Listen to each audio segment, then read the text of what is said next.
My name is D. Linnell Reed. I'm from Bearden, Arkansas. I was born in California, but was raised most of my life in Arkansas.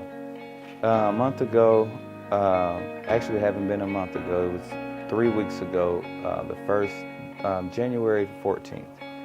I work at the Port of Catoosa, and I was unloading a barge.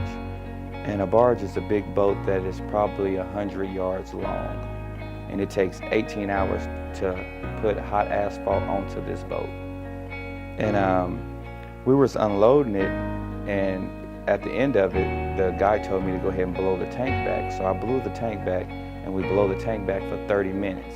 And in the process, what we're doing is clearing the line, making sure there's no hot asphalt in the line, so when it settles, it would turn into concrete if there's anything in the line. So we don't want anything in the line.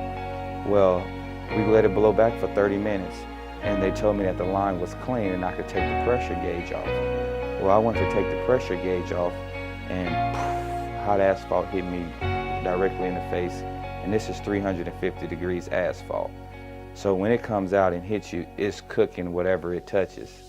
And so when it hit me, it just started cooking my face, and immediately sealed my eyes shut because I blinked when it first happened.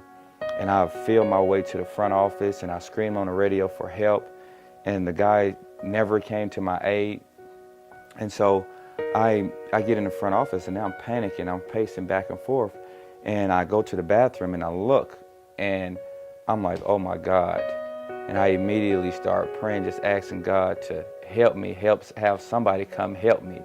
And so I got on my knees, and out of nowhere, two guys from another company that had nothing to do with our company come and grab me and take me outside and put me under a safety shower.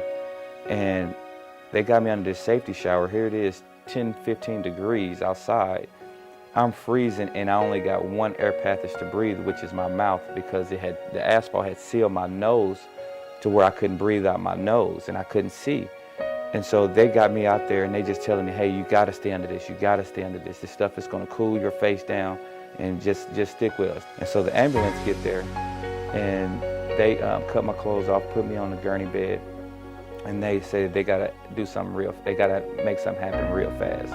So they called the helicopter came and airlifted me to the burn hospital down at Hillcrest. And when they got me there, that's when they started giving me IVs and putting all kind of medicine in me to cool me down because of what I was about to go through.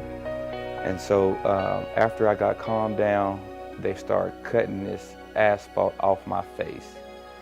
They started cutting my eyelids. It's just, I mean, I didn't feel anything at the time because it was, they gave me all kind of medicine. And so after they cut majority off, I was like, I want to see what I look like. I can't take it no more. Whether it looked bad or not, I need to see. And so when they gave me the mirror and I looked at myself, I was like, that's when it gave me hope, and I was like, I'm cool, and everybody was wondering, how are you such in good spirit? I was like, man, from what I thought I was gonna look like to what I look like now, man, I can deal with it.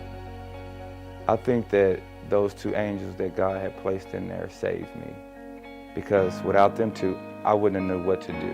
And this stuff would have cooked and cooked and cooked on my skin till I would have had third-degree burns. I don't even know if I would have my eyesight, because my eyes were sealed shut. And the longer that stuff would have stayed on me, the longer and harder it was going to be for that progress to get it off of me.